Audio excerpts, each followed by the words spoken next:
MBBS करने के बाद ज़्यादातर हम लोग यही सोचते हैं कि we have only one option and that is post graduation, but that's not true. We do have many options. पर जैसा कि हम सब की एक ड्रीम ब्रांच होती है कि हाँ, मुझे उसी ब्रांच में एडमिशन चाहिए हर हालत में, जिसके लिए हम दिन रात मेहनत करते हैं, पर आप सब जानते हो कि पोस्ट ग्रेजुएशन में MBBS के मुकाबले सीट्स बहुत कम होती हैं और समहाउ अगर आपको एडमिशन नहीं मिल पाया तो आपको डिप्रेस्ड होने की ज़रूरत नहीं है, क्योंकि आपके पास और भी अच्छे ऑप्शंस बचेंगे, जैसे कि CPS और FCPS।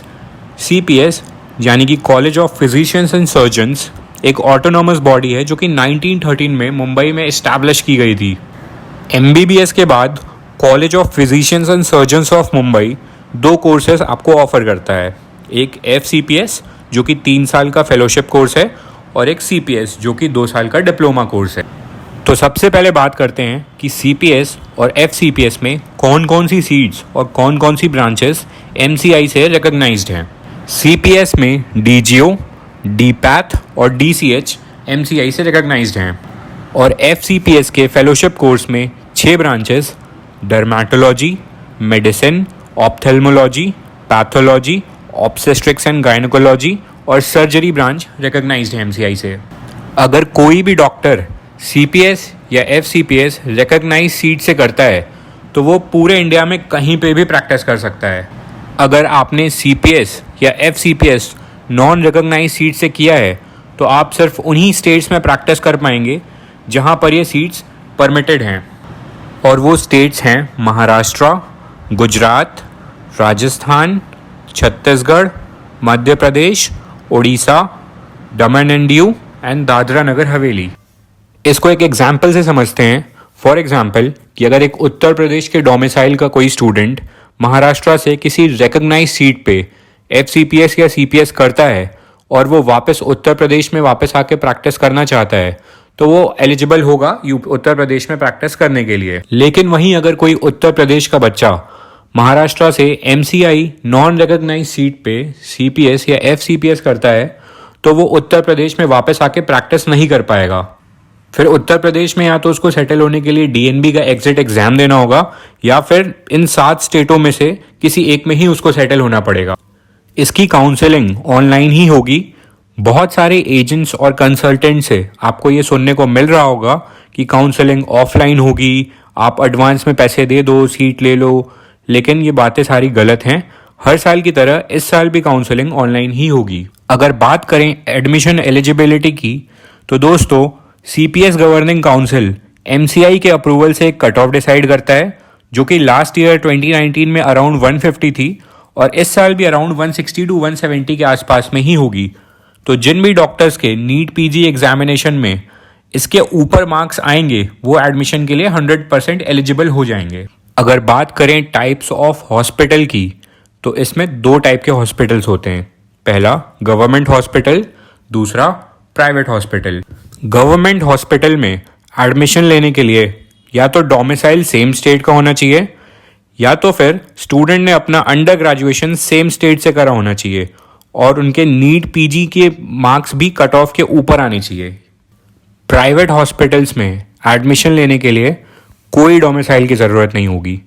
दूसरे स्टेट्स के स्टूडेंट्स और फॉरेन मेडिकल ग्रेजुएट्स भी एडमिशन ले पाएंगे, बट मोस्टली क्या होता है ना कि नॉन क्वालिफाइड कैंडिडेट्स एलिजिबल होते हैं सिर्फ परमिटेड सीट्स के लिए।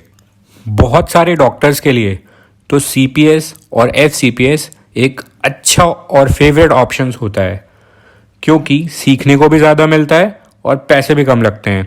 पूरी लर्निंग प्रैक्टिकल होती है, जैसे कई सारे पेशेंट्स पे काम करते करते उनका खुद का हाथ साफ हो जाता है पेशेंट पे।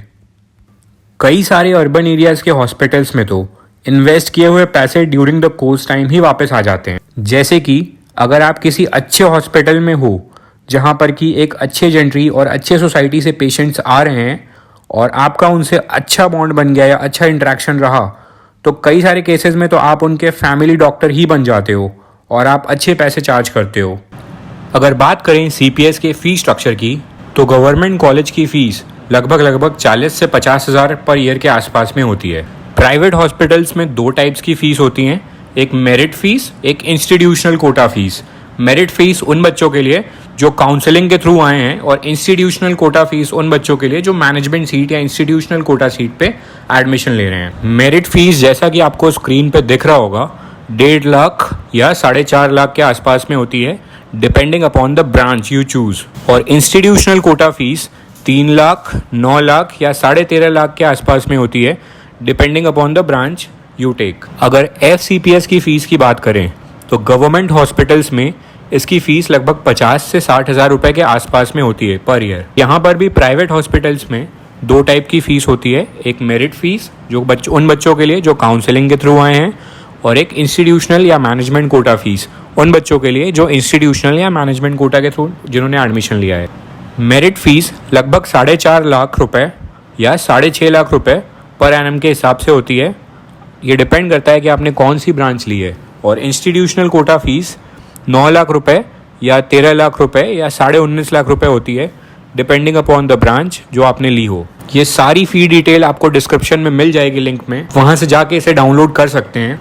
आज के दिन में जब स्किल और प्रैक्टिस ही हर जगह मायने रखती है, तब चाहे आप CPS या FCPS करो, चाहे MDMS करो या आप DNB करो, बात एक ही पड़ जाती है। कई सारे डॉक्टर्स और उनके पेरेंट्स तो हमें हर साल अप्रोच करते हैं कि सर काश हमें इन कोर्सेज़ के बारे में सारी डिटेल्स पहले से पता होती तो हमारा 1 साल बच जाता। इन कोर्सेज़ में पूरी प्रैक्टिकल लर्निंग और इंटरेक्शन होने के कारण कई बार तो देखा जाता है कि CPS और FCPS के डॉक्टर्स MDMS के डॉक्टर्स से ज़्यादा सक्सेसफुल होते हैं अपने करियर में। जहाँ MDMS और DNB के डॉक्टर्स ज़्यादातर अपने प्रोफेसर्स पे डिपेंडेंट रहते हैं, वहीं FCPS और CPS के doctors real time patient learning लेके सीख रहे होते हैं। सबसे इम्पॉर्टेंट पॉइंट, CPS और FCPS आपके लिए तब वैल्यूएबल होगा जब आप अपने एडमिशन के लिए किसी अर्बन एरिया में अच्छे हॉस्पिटल को चूज़ करो। पूरी पढ़ाई प्रैक्टिकल होने के कारण किसी हॉस्पिटल का अच्छा पेशेंट लोड और अच्छा पेशेंट इनटेक ही आपको अच्छी डॉक्टोरल स्किल्स दे सकता है। इंस्टीट्यूट चूज़ करते टाइम आपको बहुत ही डिटेल्ड एनालिसिस करनी होती है, जहाँ पर आपको एक एक्सपर्ट का ओपिनियन ज़रूर लेनी चाहिए। एक ख़राब डिसीजन बहुत बड़ा इम्पैक्ट डाल सकता है आपके करियर पे। आप किसी अच्छे हॉस्पिटल में एडमिशन असिस्टेंस के लिए हमें कॉल कर सकते हो, या CPS और FCPS के एडमिशन से रिलेटेड कोई भी क्वेरी के लिए दिए गए WhatsApp नंबर पे हमें WhatsApp के थ्रू अप्रोच कर सकते हो।